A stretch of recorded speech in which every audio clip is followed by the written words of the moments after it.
to introduce our speaker today, who's Dr. Jeffrey Gonzalez. Jeff is a professor of psychology at Yeshiva University, the Furkhoff Graduate School of Psychology, and associate professor at Einstein in the Department of Medicine and Epidemiology and Population Health. Jeff got his bachelor's degree at Rutgers and a PhD in clinical psychology at University of Miami, and did postdoctoral training in behavioral medicine at Mass General Hospital and Harvard Medical School. And we were really very fortunate to recruit him to Einstein and Yeshiva about 10 years ago, actually, yeah, 10 years ago. And he's been a wonderful addition to our Diabetes Research Center.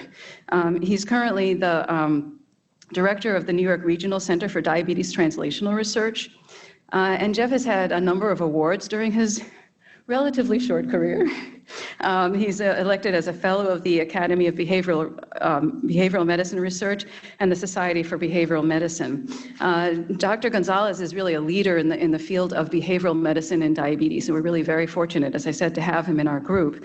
He has a very active research program in the areas of medication adherence and the intersection of diabetes self-management and diabetes and depression and what's called diabetes-related distress. So we're really happy to have Jeff talk to us today on the topic of depression, distress, and diabetes. Thank you, Jill. Thank you, everyone, for attending, and thank you, Jill, for that nice introduction. I'm happy to be able to talk with you today and hopefully have a little bit of time for some questions at the end. I'm going to take you through some information, recent research, and recommendations around managing depression, distress in diabetes. And to get started, I have no conflicts to disclose. But to get started, I thought it would be good to start off with a couple of cases, right? So this is Maria and Sandra. They both have type 2 diabetes for 10 years. They both have the same suboptimal glycemic control. And they may be sitting in your office with a positive screening result for depression on the PHQ-2, or it could be the PHQ-9 too. Is this enough to proceed? Is this the data that you need to proceed in terms of treatment and understanding how to support these patients? I think over the course of this talk, we'll see that this is not enough, and we'll start to think about how context might explain Maria and Sandra's difficulties and also guide the selection of appropriate interventions.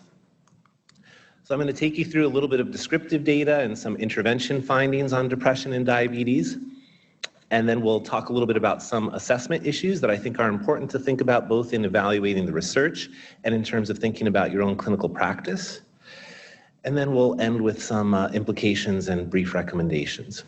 So the idea that depression and diabetes go together actually goes back a long way, and I was fortunate to learn this from a colleague, Richard Rubin, who pointed out that Tom Willis, that some of you may recognize from your neuroanatomy and the circle of Willis and the cranial nerves that he described, he also coined the term diabetes mellitus, and he hypothesized way back in 1684 that sadness or long sorrow generated or fomented this morbid disposition when he was describing diabetes. And modern evidence bears Willis out to a large degree. So meta-analyses have consistently shown that depression is twice as likely in individuals with diabetes as compared to those without. And there are also meta-analyses linking depression among individuals with diabetes to problems with self-management and poor health outcomes like glycemic control, complications, and most importantly, mortality.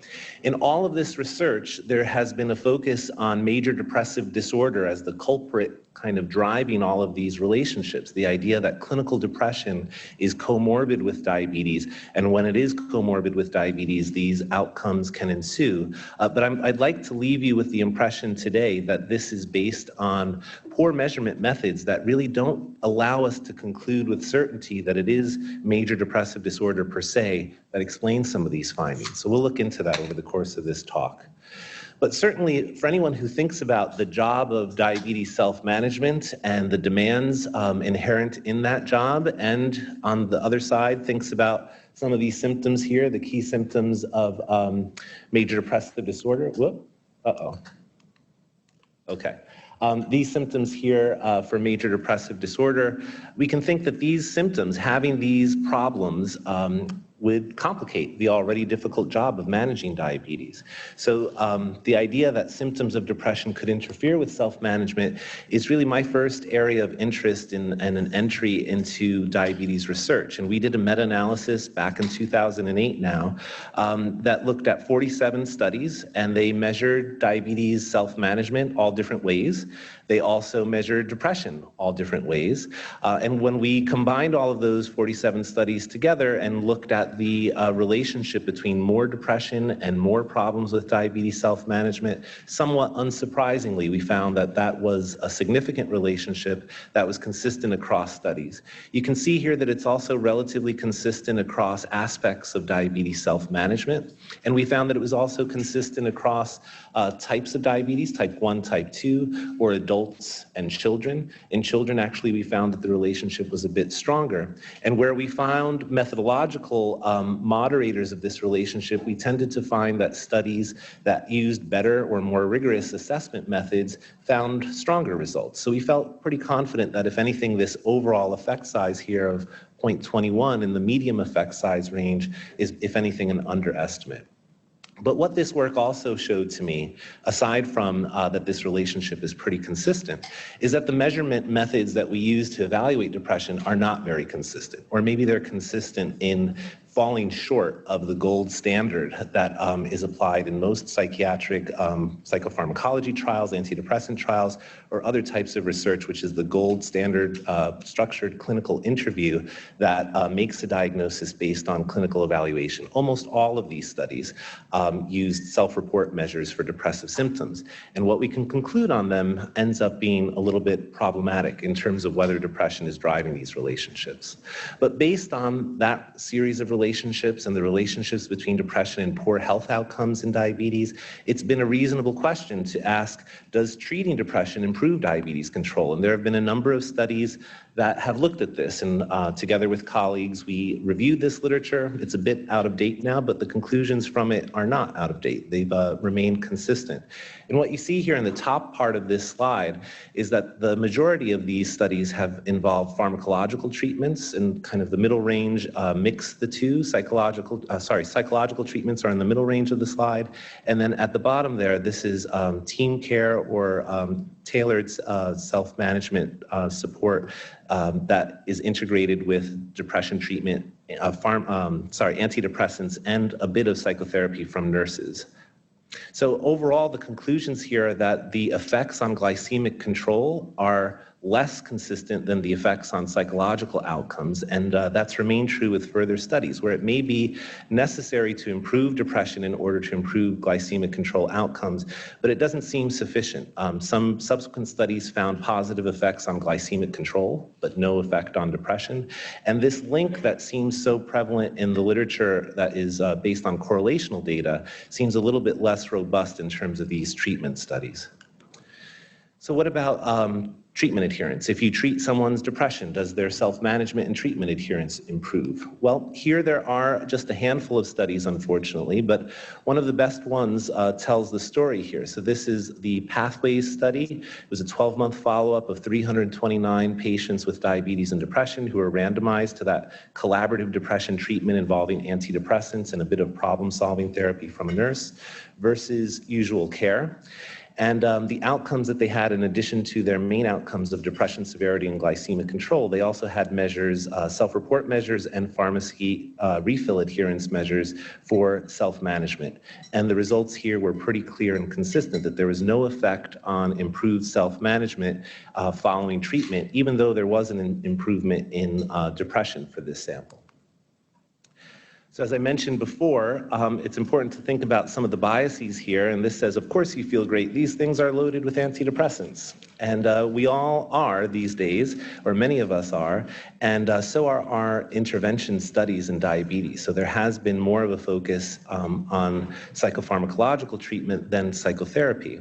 And we wanted to look at how we could add to that literature by putting aside the important question for scientific reasons of what you can get from treating depression in terms of glycemic benefit. So having a very controlled treatment that targeted depression and didn't bleed in in any diabetes education or self-management training that might muddy the waters, we put that question aside and said, well, how can we maximize our impact on glycemic control and self-management with the psychological approach? And together with Steve Safran at Mass General, we developed a randomized controlled trial, a small trial of 87 adults with major depressive disorder and suboptimally controlled type 2 diabetes. And this intervention builds on work that Steve had been doing in HIV that was notable for a couple of reasons. One, it used very rigorous measurement methods. So you'll see here that we used medication electronic pill caps that tracked adherence to prescribed medications for diabetes.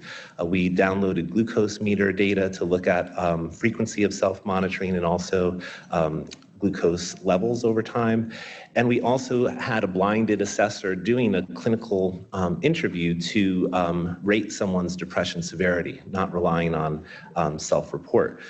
The other notable thing is the extent to which this protocol integrates self-management training with the depression treatment. So although we're calling this CBT for adherence and depression, and it includes a lot of the standard components of CBT for depression, each session focused on looking at that MEMS cap and identifying missed doses over the past week, looking at symptoms of depression, looking at blood glucose readings, and problem solving around those in addition to targeting the treatment of depression.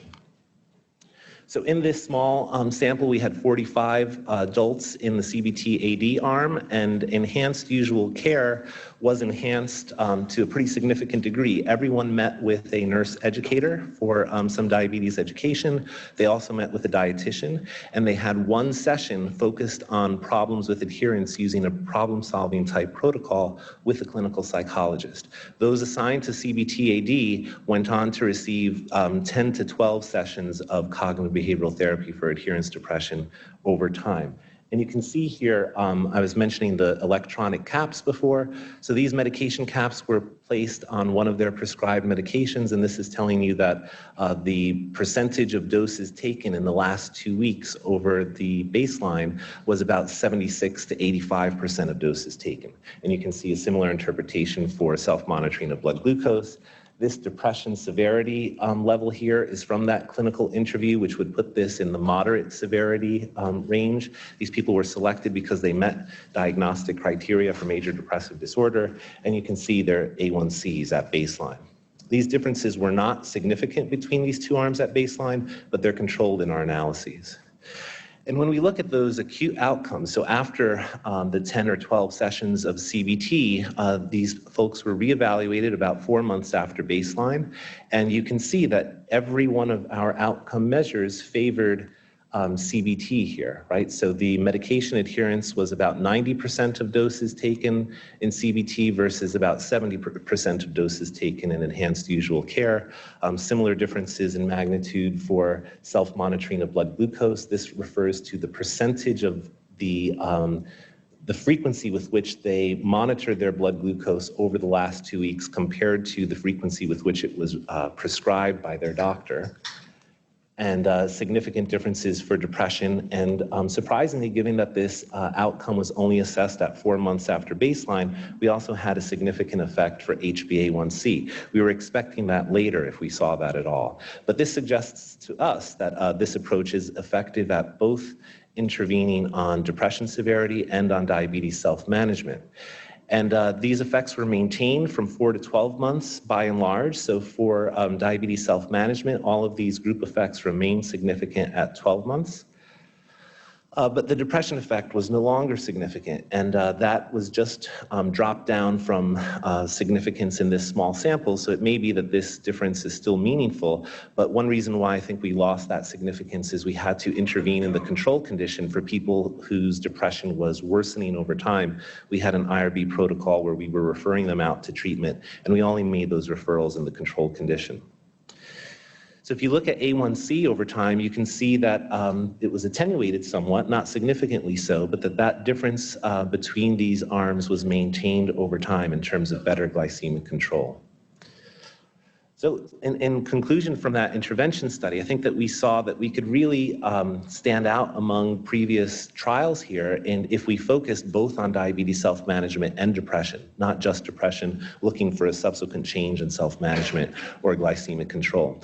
But you can also imagine that that approach is very labor-intensive. It involves a lot of kind of highly qualified staff to deliver, and how well it generalizes to other settings is still something that we're working on in our lab.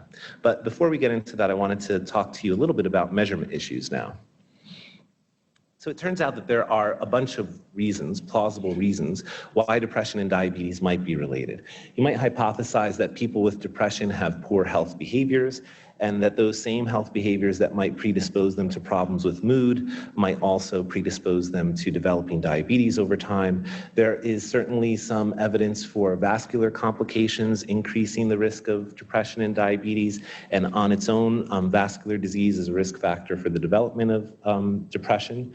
And there are various biological mechanisms that are plausible where depression may involve changes in cortisol and other processes of the body that may have an impact on glycemic control. Another piece of this, though, is the diagnosis and treatment of diabetes itself. And that's what I'd like to highlight with the rest of my time. So this is a meta-analysis that looks at the prevalence of depression among different groups of individuals. Right? So in the first panel here, you're looking at the prevalence of depression, or the odds, of depression for someone with normal glucose or impaired glucose or undetected type 2 diabetes. So these were studies where a blood test was done that confirmed that the person met criteria for diabetes diagnosis, either by OGTT or fasting blood glucose or A1C. And those folks who didn't know they had diabetes were no different from anyone else in terms of their odds for depression.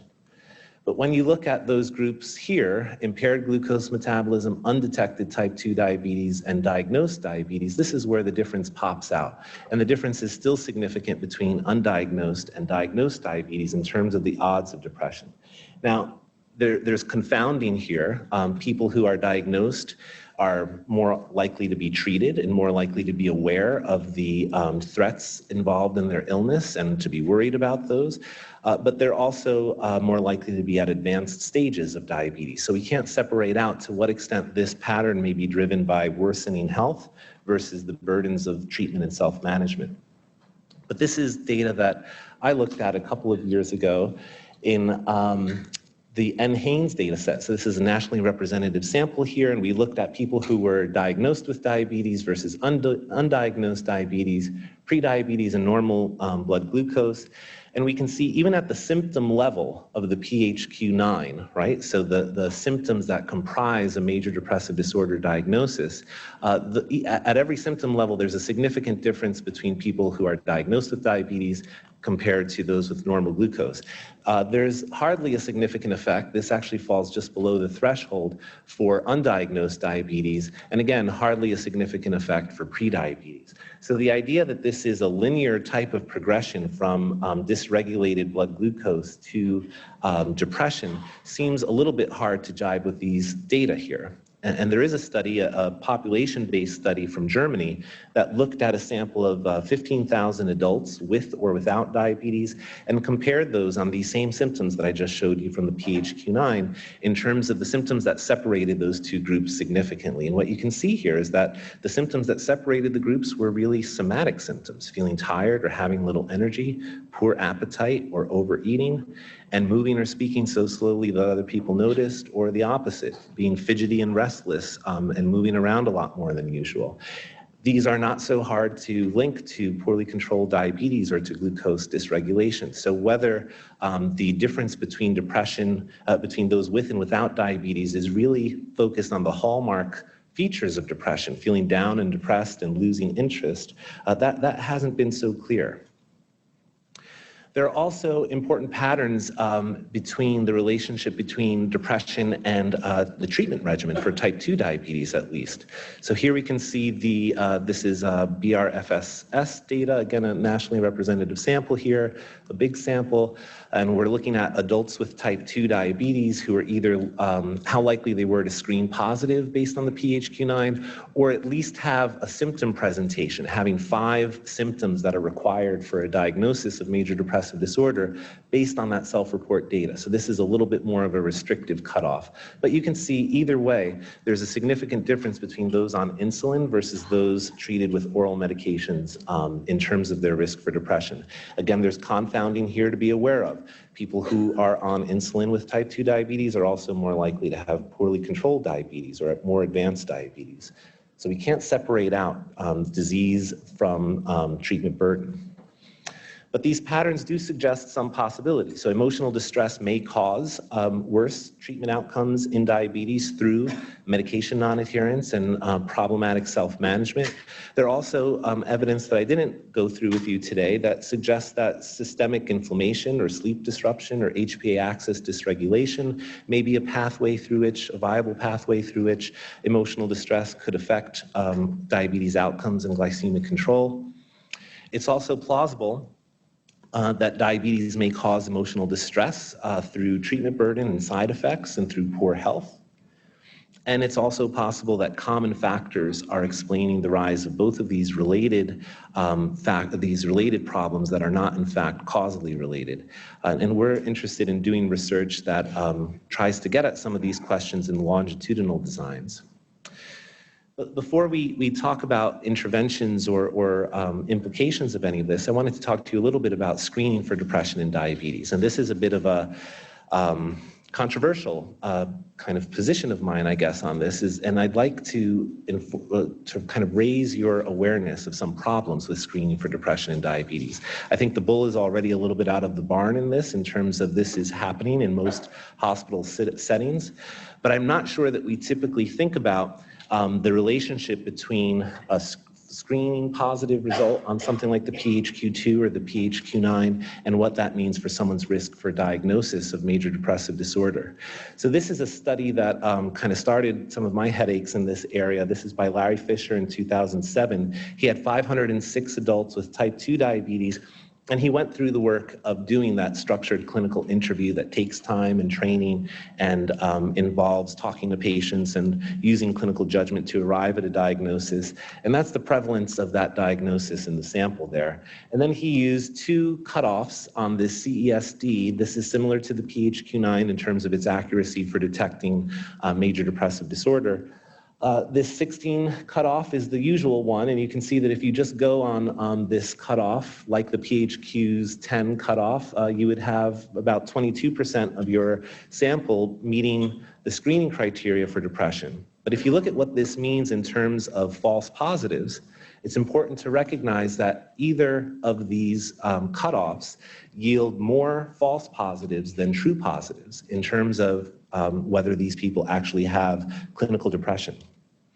He did another study more recently in adults with type 1 diabetes and found the same pattern. So here he has a diagnosis or that more restrictive algorithm that I talked about, requiring a certain number of depressive symptoms from the self-report scale, and then more restrictive cutoffs, and then the standard cutoff that we typically use on the PHQ. And you can see that kind of step function that goes up there where prevalence drops depending on whether you're using a more rigorous assessment method or a least rigorous one.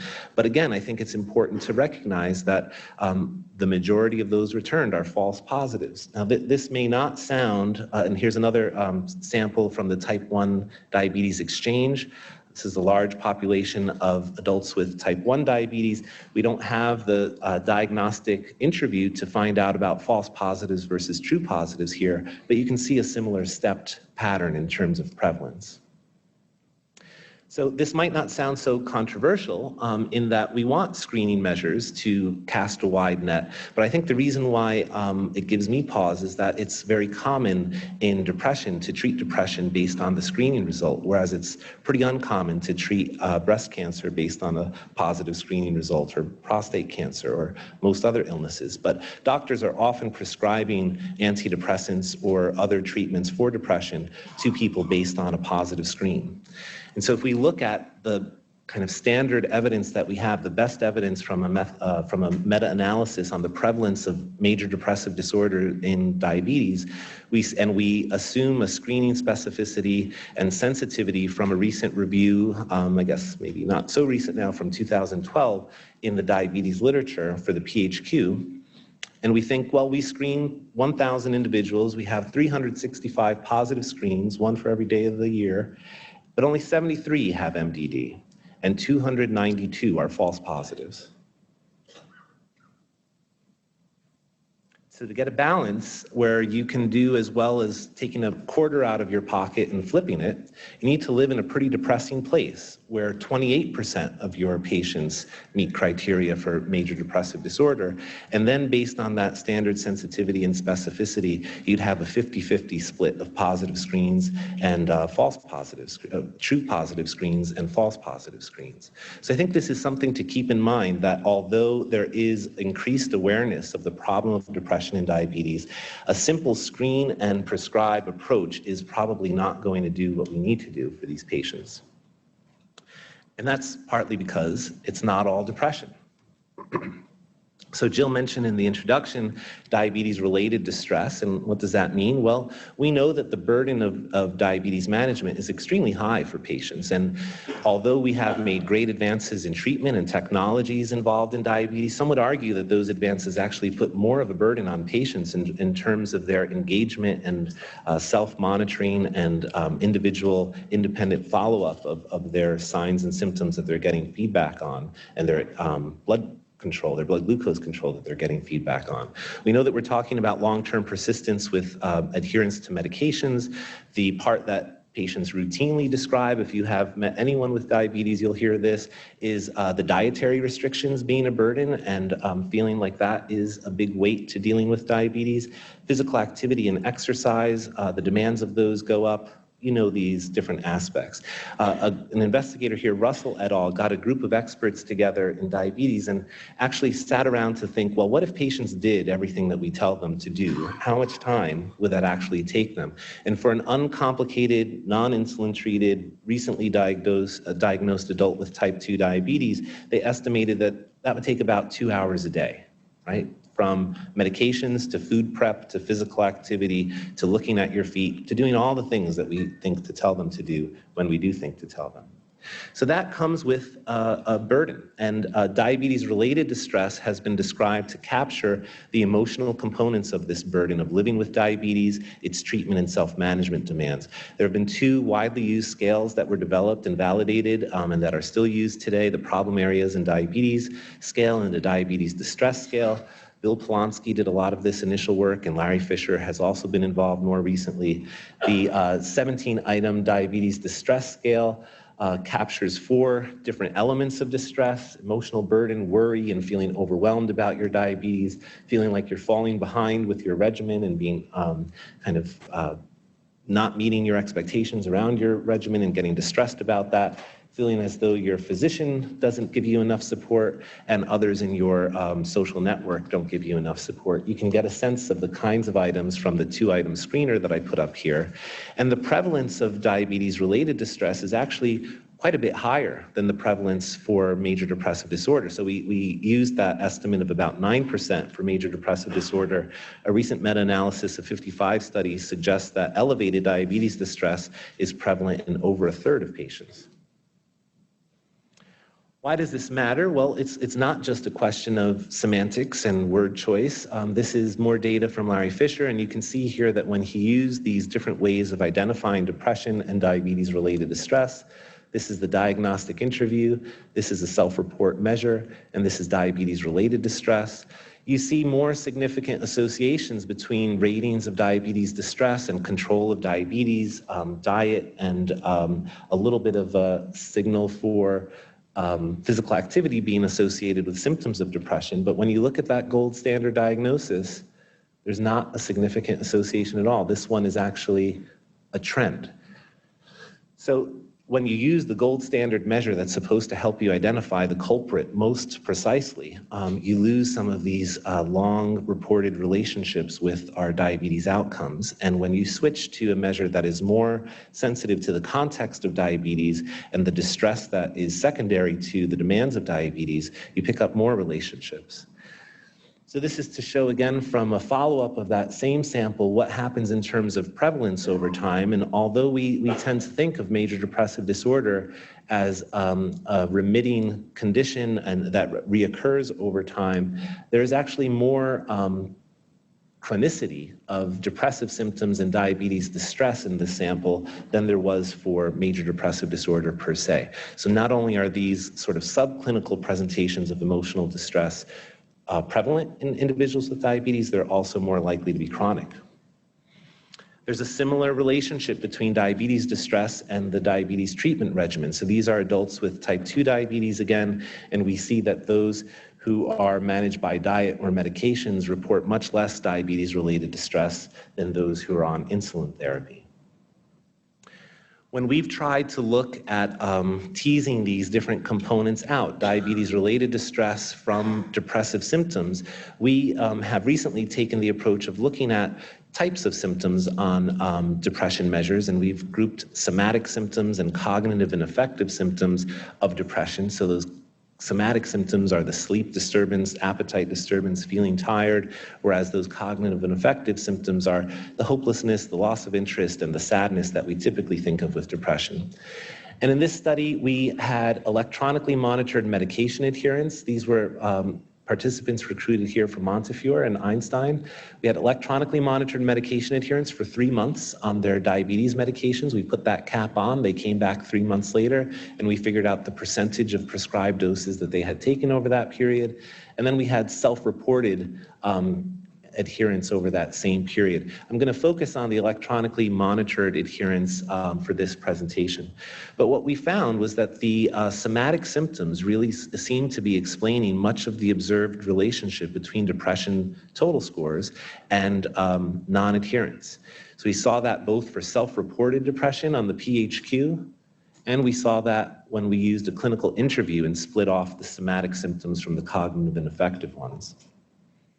When we included diabetes-related distress here as a covariate, we found that there was still significant variance accounted for by these somatic symptoms, but not for the cognitive and affective symptoms. So this is definitely research that needs to be replicated in other samples, but it's suggesting it again to us, like some earlier research suggested, that perhaps the association between depression and diabetes is not so much about major depressive disorder, but the types of symptoms that appear on these questionnaires and that are part of the diagnostic criteria for depression, but that may indicate something else when we take diagnosis out of the equation. So what are we really measuring? There is a problem, clinical depression in patients. It's prevalent. It needs to be identified. It should be treated. We have ways to do both of those things. But there is also a bigger problem of diabetes-related distress that has a lot to do with how we treat our patients, how we support them in making their self-management work for them in their lives, and how we provide education to help them be successful with that. Then there's also life stress that you all know about from your own lives and from the lives of your patients. Someone who is reporting a lot of daily stress, having trouble at home, they might screen positive on the PHQ for a more situational reason. And then there are other comorbid disorders that we don't think about as much as we think about depression, but anxiety may be just as prevalent in patients with diabetes as depression and is often comorbid. And then this last piece, I think, is under-recognized. There is also the possibility that some of the relationship that we're seeing between depression and diabetes outcomes has to do with the somatic confounding of symptoms that may be more indicative of poor health or glucose dysregulation than they are of clinical depression per se. So with this mess here, I think that it's not likely that we're going to come up with the 1 or 2 questions that sum it up all clearly for a 5-minute encounter. So I'd like to leave you with this part of the discussion on measurement issues with a couple of ideas that are illustrated by these adages here. So not everything that can be counted counts, and not everything that counts can be counted. And I think that's a good thing to remember when it comes to depression screening. Not just because you have a number from the PHQ, that's not enough to go running off and treating somebody. You need to know a bit more, and I would suggest what you need to know, at least as important as the severity of those symptoms, is the context that explains those symptoms. And I think another thing to keep in mind is if the only tool you have is a hammer, everything looks like a nail, right? Because we can think of depression, because we have self-report measures that are integrated into the EHR for us, we can think that depression is the problem to look for, we know how to look for it, and we know how to treat it. But we might be mistaking it more often than we're correctly identifying it. So I'd like to suggest that we think about context and think about, the approach that we're taking is a bit categorical to these problems, but in reality, there is an underlying continuum for diabetes distress, for life stressors, for other contributors to depression, and someone can have mild elevations up to severe presentations that would present and meet criteria for a diagnosis of psychopathology, but elevations anywhere along the spectrum can be important in diabetes, and it's not only when someone reaches this level that we need to start paying attention.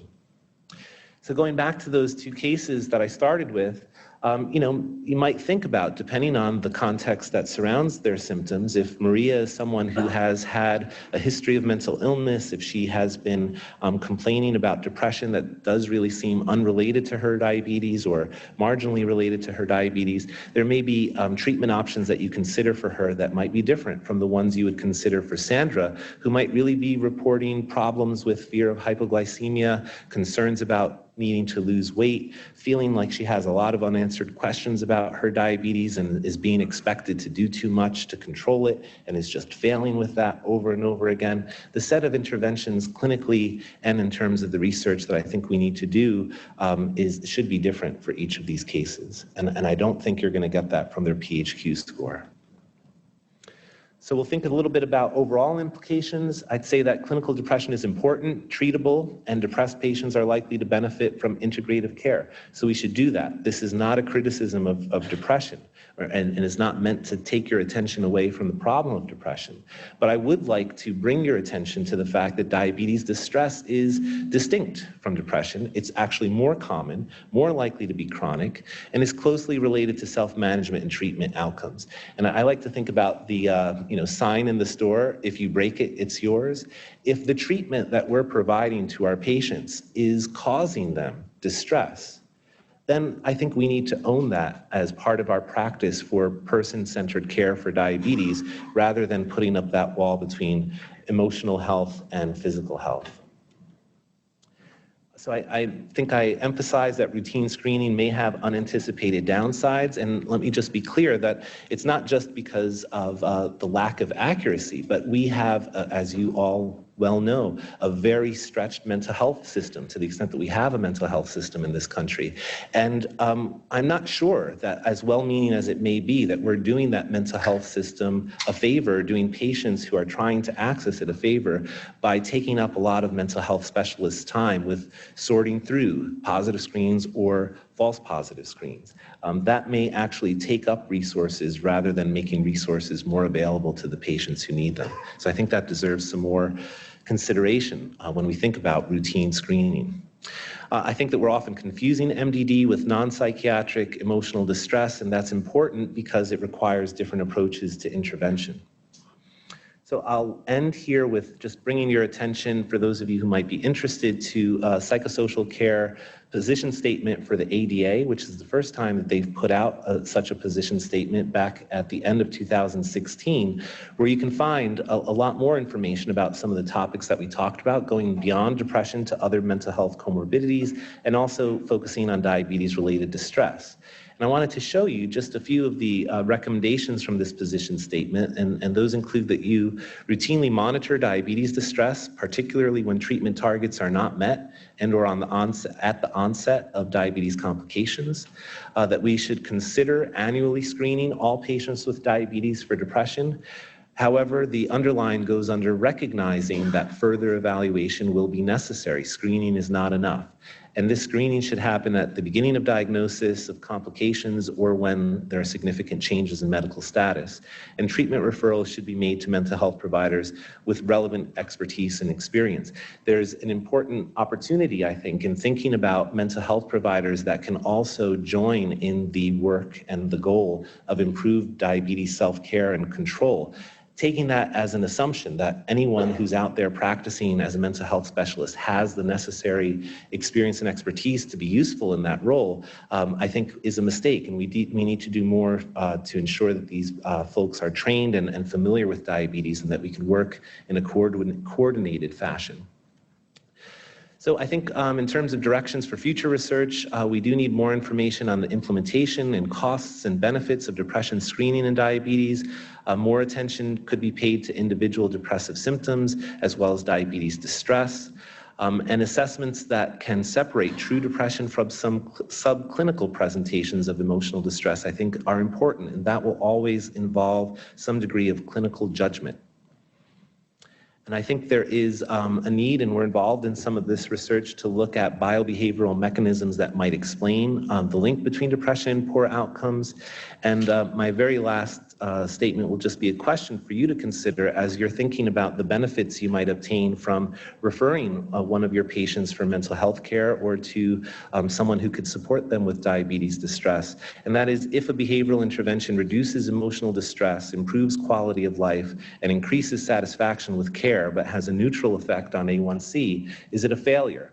And I think that most of you would agree no, but I do think that we've been a bit myopic in some of the literature and some of the justification for these programs in thinking that the case to be made for paying attention to mental health care is because we can improve glycemic control by doing that. But mental health is an important part of quality of life. It's an outcome on its own, unlike A1C, and I think it's important to pay attention to as part of comprehensive diabetes care. So thank you all.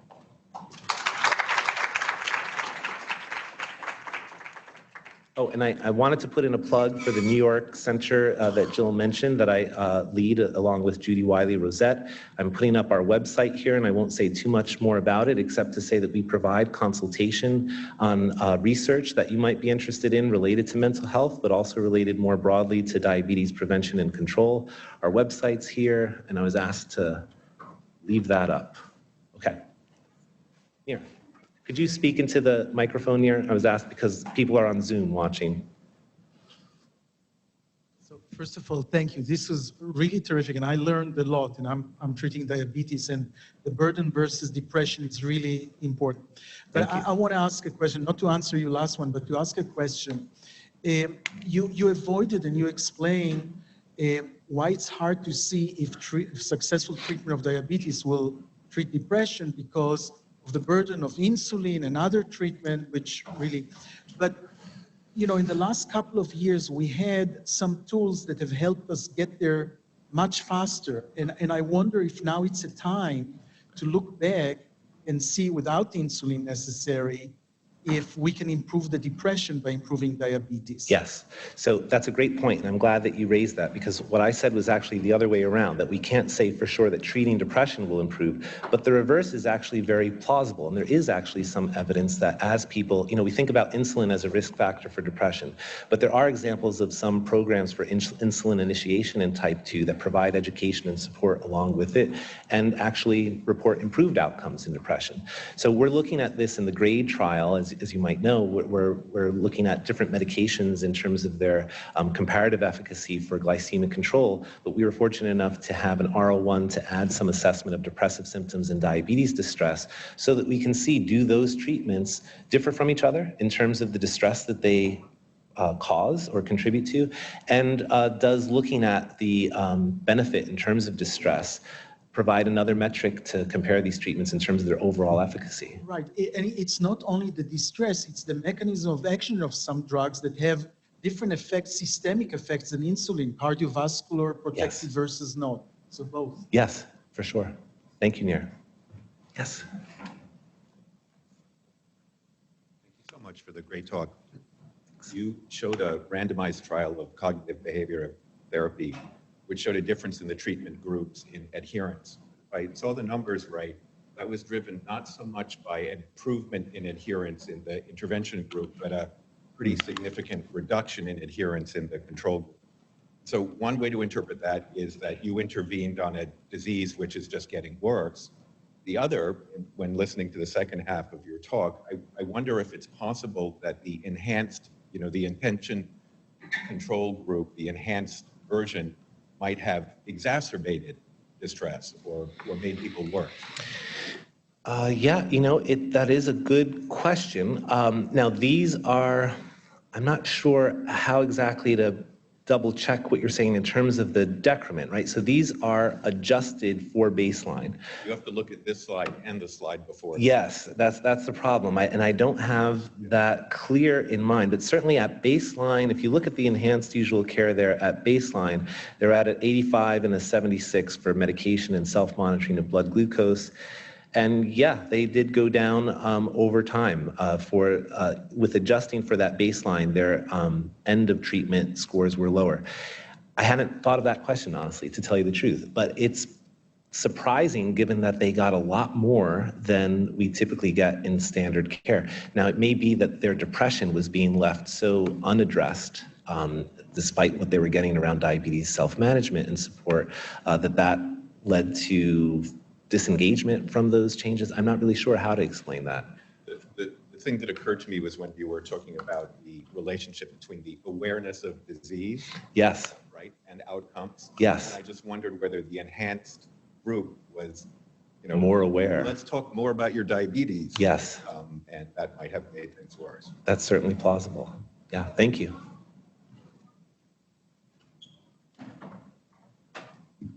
Thank you, Jeff, for a terrific talk. So obviously there is a lot of connection that anybody can think of between depression and diabetes. There is a disease burden, you get admitted. It's a financial burden to take the medications and so forth and so forth.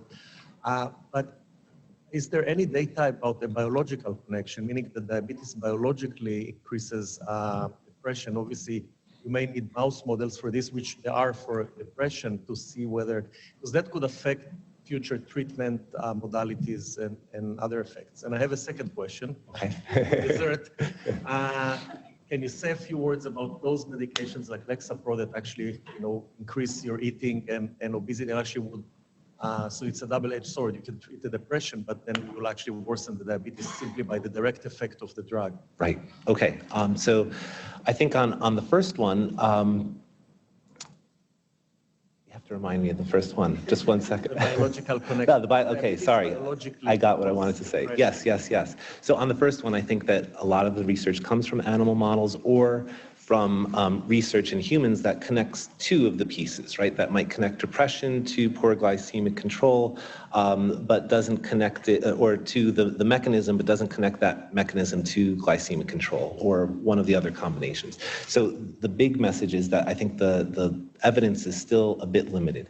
But from animal models and from human research, I think there are some good candidates. One is sleep. Sleep disturbances caused by diabetes. It's also an aspect of depression. There's a possibility for a dual directionality to that relationship.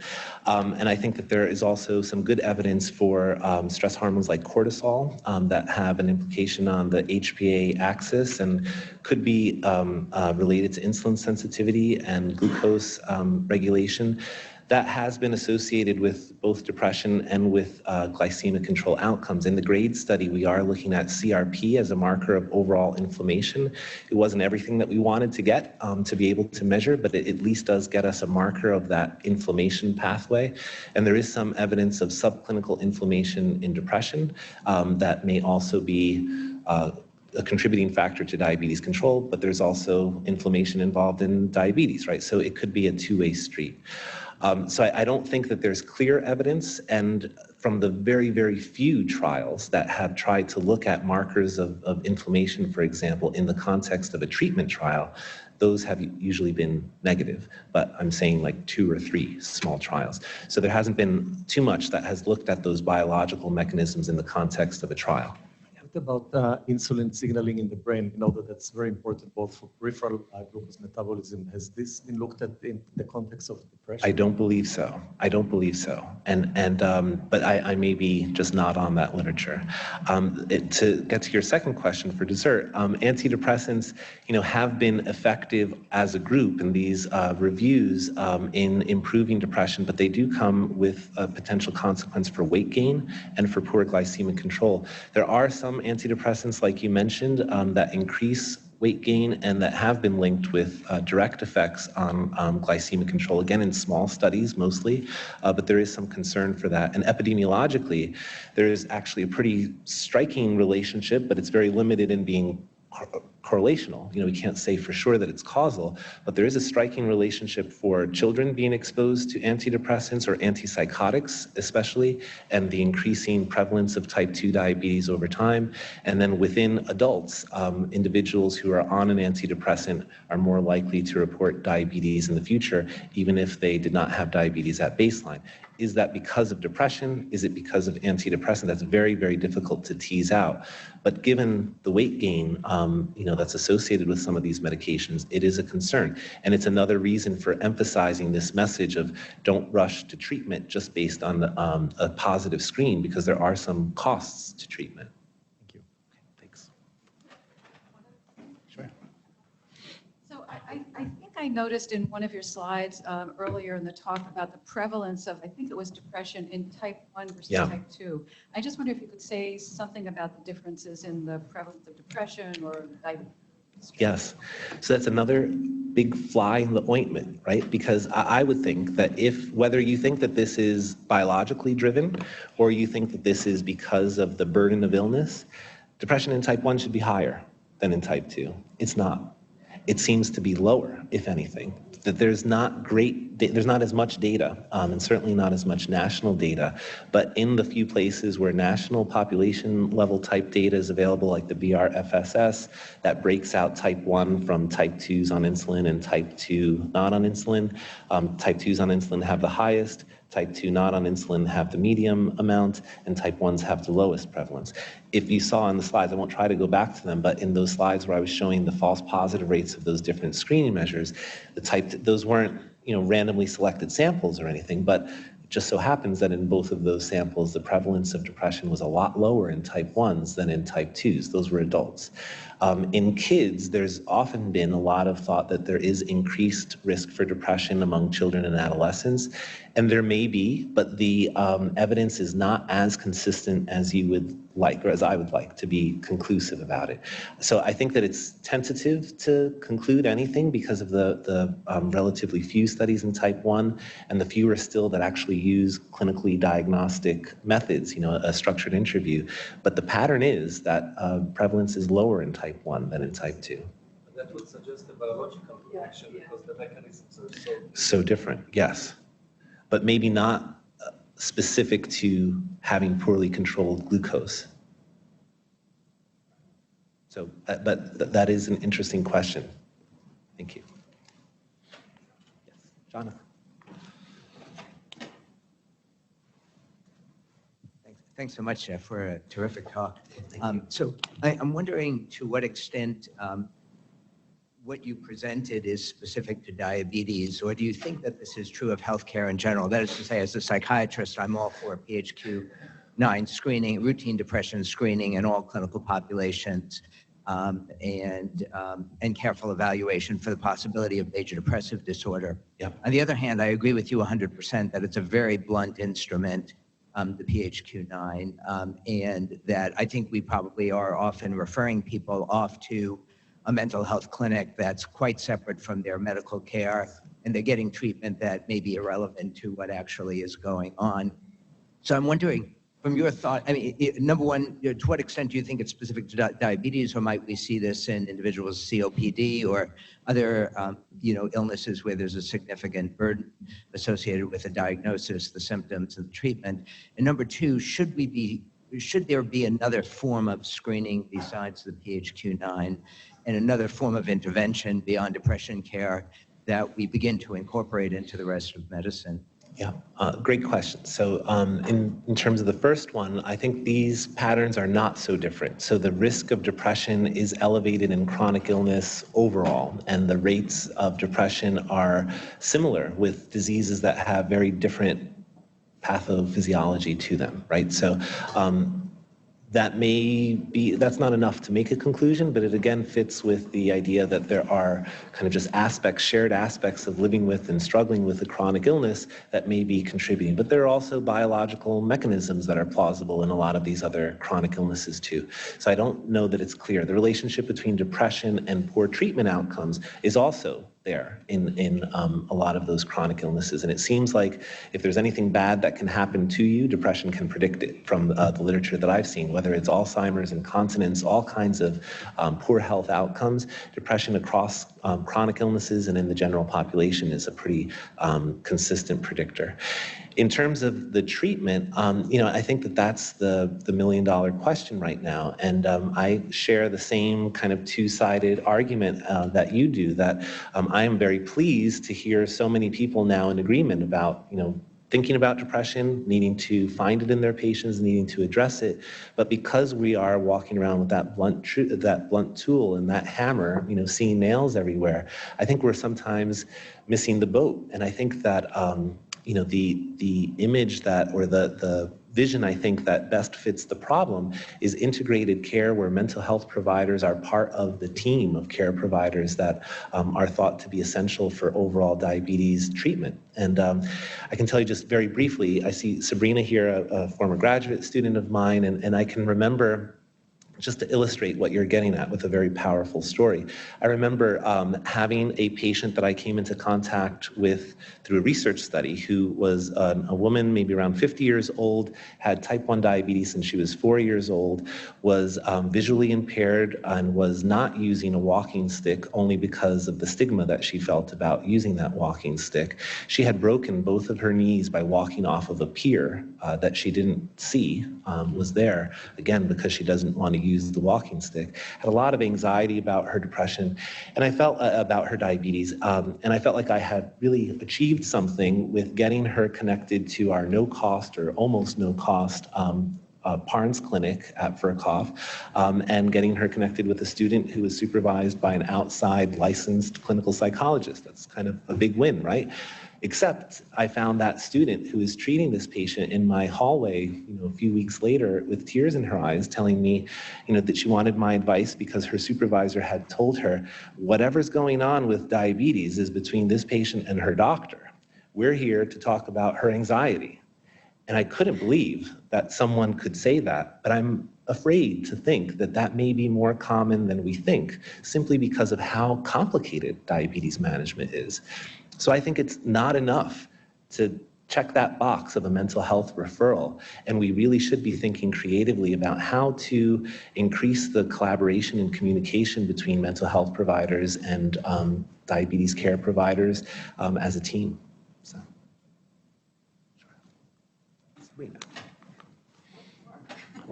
One more.